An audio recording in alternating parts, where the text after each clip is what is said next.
Supreme court कह रहा है भाई 27 लाख वोटर्स हैं ना, अगली बार दे देना, इसमें क्या है, क्या प्रॉब्लम है, अगली बार दे देना वोट। सुप्रीम कोर्ट देश का कह रहा है। 27 लाख लोग वोट करने से वंचित भी रह गए और फाइनल वोटर लिस्ट के बाद 6 लाख और नए वोटर जोड़ दिए गए। कहां से वो आया इसका भी कोई पता नहीं। लेकिन आज क्योंकि परिणाम आ गया एक तरफा भारतीय जनता पार्टी के पक्ष में, तो फिर वो महामानव है, सारी चीजें ठीक है, चल रहा है। सबसे बड़ा हेट क्राइम्स फैलाने का माध्यम आज की तारीख में है गोदी मीडिया। शाम को 5 बजे से लेकर रात को 11 बजे तक अगर आपके दिमाग में हिंदू मुसलमान, हिंदुस्तान पाकिस्तान, बांग्लादेश, घुसपैठिया यही सब भरा जाएगा, तो उसका नतीजा क्या होगा? उसका नतीजा यही होगा, चर्च के सामने हनुमान चालीसा पढ़ा जाएगा, मस्जिद के सामने रामचरितमानस पढ़ी जाएगी।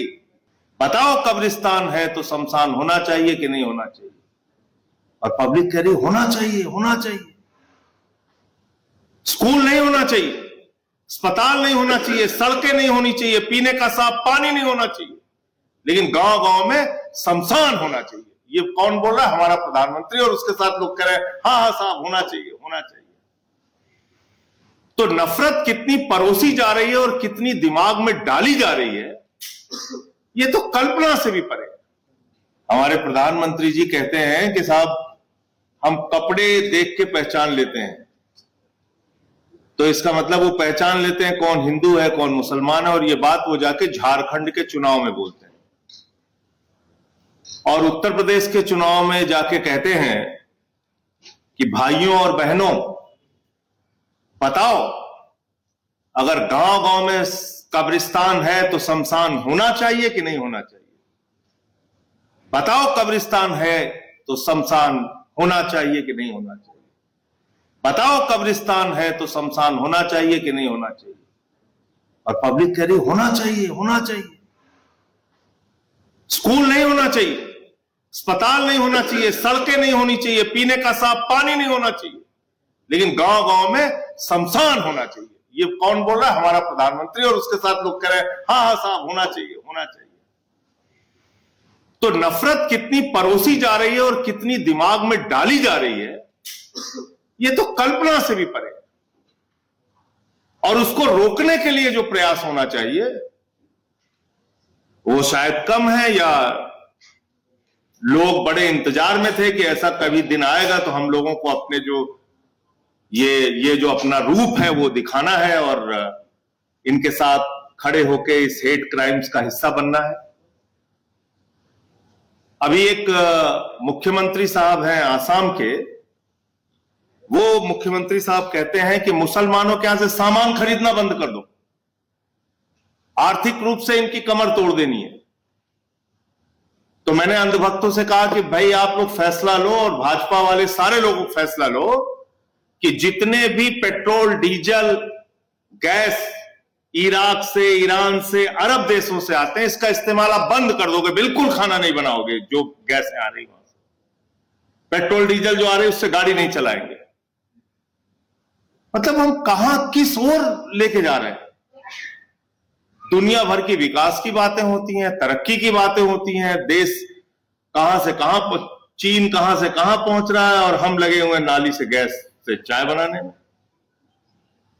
अभी बंगाल का रिजल्ट आया है, फिर से पूरे देश में वाह वाह साहब, वाह वाह साहब, क्या कमाल हो गया साहब। अब वो बंगाल का रिजल्ट क्यों आया, कैसे आया, वो सारी बातें पीछे हो गई। सुप्रीम कोर्ट कह रहा है भाई 27 लाख वोटर्स हैं ना, अगली बार दे देना, इसमें क्या है, क्या प्रॉब्लम है, अगली बार दे देना वोट। सुप्रीम कोर्ट देश का कह रहा है। चुनाव आयोग का नियम है वोटर लिस्ट फाइनल नहीं हो जाए तो चुनाव की तारीखें आप डिक्लेयर नहीं कर सकते।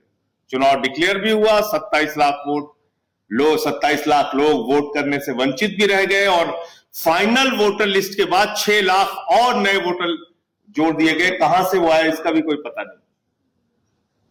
लेकिन आज क्योंकि परिणाम आ गया एक तरफा भारतीय जनता पार्टी के पक्ष में, तो फिर वो महामानव है, सारी चीजें ठीक है, चल रहा है। तो इसके माध्यम बहुत हैं। ये हेट क्राइम्स हो क्यों रहा है, इसके सैकड़ों हजारों तरीके हैं। उन सारे तरीकों को रोकने के ऊपर हम लोगों को रणनीति बनानी होगी और काम करना होगा। सबसे बड़ा हेट क्राइम्स फैलाने का माध्यम आज की तारीख में है गोदी मीडिया। शाम को 5 बजे से लेकर रात को 11 बजे तक अगर आपके दिमाग में हिंदू, मुसलमान, हिंदुस्तान, पाकिस्तान, बांग्लादेश, घुसपैठिया यही सब भरा जाएगा तो उसका नतीजा क्या होगा? उसका नतीजा यही होगा, चर्च के सामने हनुमान चालीसा पढ़ा जाएगा, मस्जिद के सामने रामचरितमानस पढ़ी जाएगी, पकड़ पकड़ के लोगों को मुसलमान होने के नाते कभी नमाज पढ़ते वक्त पकड़ के मारो, कभी लिंचिंग करके उनकी हत्या कर दो। घटनाएं होंगी, लेकिन अगर आप गोदी मीडिया का काम देखिए तो बिल्कुल योजनाबद्ध तरीके से इन चीजों को, नफरत को परोसती हैं, घर घर में फैलाने का काम करती है। आरएसएस है ये इतना बड़ा संगठन पूरे देश में, वो इस नफरत को फैलाने का काम करता है। दिन भर आपको व्हाट्सएप का एक माध्यम है, उस माध्यम से तमाम नफरती मैसेज आपके मोबाइल पे पहुंच रहे हैं। वो जानकारी सही है, गलत है, उसकी पड़ताल के चक्कर में आप नहीं पढ़ते।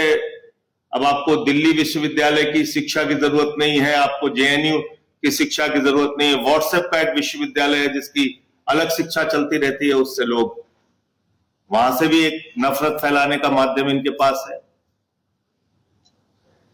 पूरे देश में योजनाबद्ध तरीके से तमाम संगठन के लोग नफरत फैलाने का काम कर रहे हैं, जिनको संरक्षण बीजेपी की सरकारों से मिला हुआ है। और इसमें अगर आप एक आंकड़ा और जोड़ देते तो शायद ये संख्या काफी बढ़ जाती। दलितों के खिलाफ होने वाले अत्याचार, आदिवासियों के खिलाफ होने वाले अत्याचार, जिसमें हम देखते हैं कि मध्य प्रदेश में बीजेपी का एक नेता आदिवासी युवक के सिर के ऊपर पेशाब करता हुआ दिखता है, जिसमें हम देखते हैं कि पासी समाज का एक बुजुर्ग, उसको मंदिर की सीढ़ियों पे पेशाब चटवाई जाती है टाकोरी में, लखनऊ के पास, जिसमें हम देखते हैं कि बुलंदशहर में सीआरपीएफ के एक जवान को घोड़ी पे नहीं चढ़ने दिया जाता क्योंकि वो दलित समाज से, एससी कम्युनिटी से। तो इसलिए मैं सिर्फ इतना कहना चाहता हूं कि आज नतीजे राज्य दर राज्य आएंगे, जश्न मनाए जाएंगे, महामानव की उपलब्धियां गिनाई जाएंगी, लेकिन इन सब के बीच ये हेट क्राइम्स, ये नफरत का बाजार जो पूरे देश में चल रहा है और जो नफरत परोसी जा रही है, उसको रोकने के लिए क्या करना है, उसके बारे में हम लोग ऐसे कार्यक्रमों में आके जानकारियां लेते हैं, अच्छी बात है, लेकिन उसको रोकने के लिए आगे क्या करना है उसकी रणनीति भी बनाना चाहिए।